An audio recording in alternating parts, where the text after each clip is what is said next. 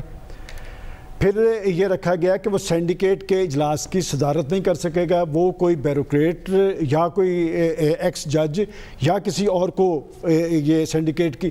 بات یہ کہ آپ وائس چانسلر کی جو پاورز ہیں ان کو ختم, اس کے پیچھے ایک مائنڈ سیٹ کیا ہے جی, وہ بیوروکریسی کا مائنڈ سیٹ ہے. وہ اصل میں وہ سیکرٹری کے نیچے ڈپٹی سیکرٹریز رکھنا چاہتے ہیں. یہ 30-40 یونیورسٹیز ہیں, اس یونیورسٹی سے لاکھوں لوگ نکل کے جاتے ہیں.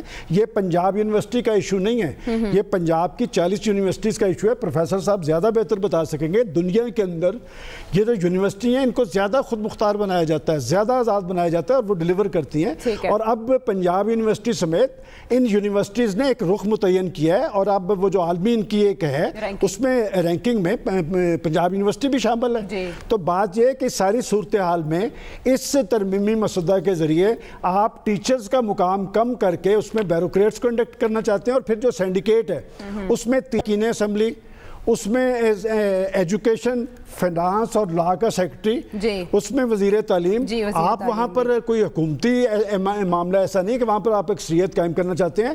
میں سمجھتا ہوں کہ وہاں پر بھی جو وائس چانسلر قابل مواخذہ ہونا چاہیے. اس کے لیے سینڈیکیٹ کا ادارہ ہے, تو سینٹ کا اجلاس تو بلایا جاتا ہے, سینڈیکیٹ کا اجلاس نہیں بلایا جاتا, وہ چانسلر نے بلانا ہوتا ہے. اور اس تشویش پہ میں نے بھی آنے سے پہلے گورنر صاحب سے بات کی. میں نے کہا جناب یہ جو آپ کہہ رہے تھے کنوکیشنز میں کہ جی وائس چانسلر بڑے بااختیار ہیں, بڑے آزاد ہیں, میرٹ پہ لگائے ہیں, تو یہ آپ کی حکومت ان کے ساتھ کیا کرنے جا رہی ہے؟ تو انہوں نے مجھے کہا کہ یہ 60 صفحے کا مسودہ اپنی جگہ, ایسے نہیں ہوگا. اور پھر میں نے ان سے کہا کہ اگر بیوروکریسی اور جوڈیشری ڈیلیور کر رہی ہوتی تو پھر پاکستان میں انصاف بھی ہو جاتا, پاکستان میں انصاف بھی لوگوں کو مل جاتا, تو پھر تو ہم یونیورسٹیز ان کے حوالے کر دیتے تاکہ یہ بہتر کرتے. میں سمجھتا ہوں کہ یہ مسودہ بدلیتی میں مبنی ہے, اور یہ صرف انہیں ڈپٹی سیکرٹری بنانا چاہ رہے ہیں. یہ وجہ کیا ہوئی, نوبت یہاں تک کیوں پہنچی پروفیسر صاحب؟ ریزنز دیکھیے, یونیورسٹی ایک بڑا ریسورسفل ادارہ ہوتا ہے, چاہے اس کو فنڈنگ کی کمی ہوتی ہے ہمیشہ سے, لیکن اس کے باوجود بھی اپوائنٹمنٹس ہوتی ہیں, پوزیشنز ہوتی ہیں, سٹیٹس ہوتا ہے.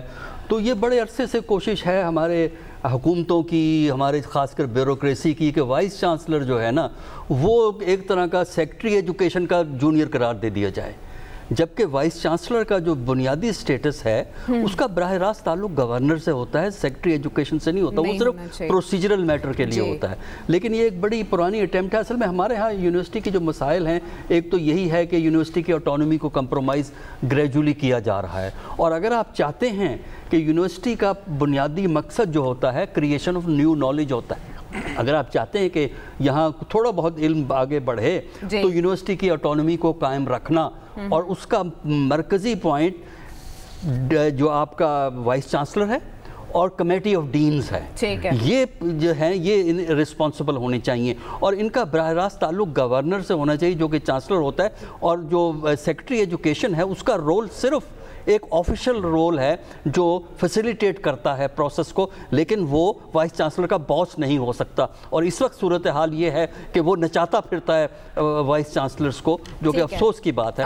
کچھ مسائل ایسے ہیں جو یونیورسٹیز کے اندر ہیں جس کی وجہ سے کوالٹی آف ایجوکیشن وہاں کمپرومائز ہوئی ہے, وہ ایک دوسری قسم کی ڈسکشن ہے. اس پہ بھی ڈسکس کیا جا سکتا ہے, اس کے لیے باقاعدہ سینٹ کے اجلاس ہوتے ہیں, لیکن وہ ہو نہیں رہے ہیں. خبر آپ بھی سلمان صاحب کے مطابق اسے بیوروکریسی کی واردات ہی سمجھ رہے ہیں؟ نہیں, میرے خیال میں اس سے بھی زیادہ کی کوئی واردات کرنے جا رہے ہیں عثمان بزدار صاحب. پتہ نہیں ان کو یہ بریلینٹ آئیڈیا دیا کس نے ہے. وہ میرے خیال میں نقل کے لیے تو کم از کم زیادہ عقل کی ضرورت نہیں ہوتی. پروفیسر صاحب بھی دنیا کی مختلف یونیورسٹیز میں رہے ہیں, مجھے بھی موقع ملا, ایک چھوٹا سا اسکالرشپ ملا, میں بھی لنڈن میں رہا, امریکہ میں بھی تھوڑا سا وقت گزارنے کا ملا. کسی بھی ایک اچھی یونیورسٹی کا ماڈل لیں اور ان کو سامنے رکھیں کہ یونیورسٹیز دنیا کے اندر چلتی کس طرح کے ہیں. ابھی میں بریک کے دوران بات کر رہا تھا ایاز صاحب کے ساتھ کہ صرف ہارورڈ, آخری چیز میں ایک چیز کہنا چاہوں گا, جب ہارورڈ یونیورسٹی کے پاس 68 ارب ڈالر کا انڈومنٹ فنڈ ہے, وہاں پہ ان کو انڈسٹری پیسے دیتی ہے, لوکلز پرووائڈ دیتے ہیں. میرٹ پہ آپ کو فوکس کرنا پڑتا ہے. تھوڑا وقت ہے, let them run their affairs at their own. بالکل ٹھیک, سمجھ گئے. ٹائم ختم ہو رہا ہے.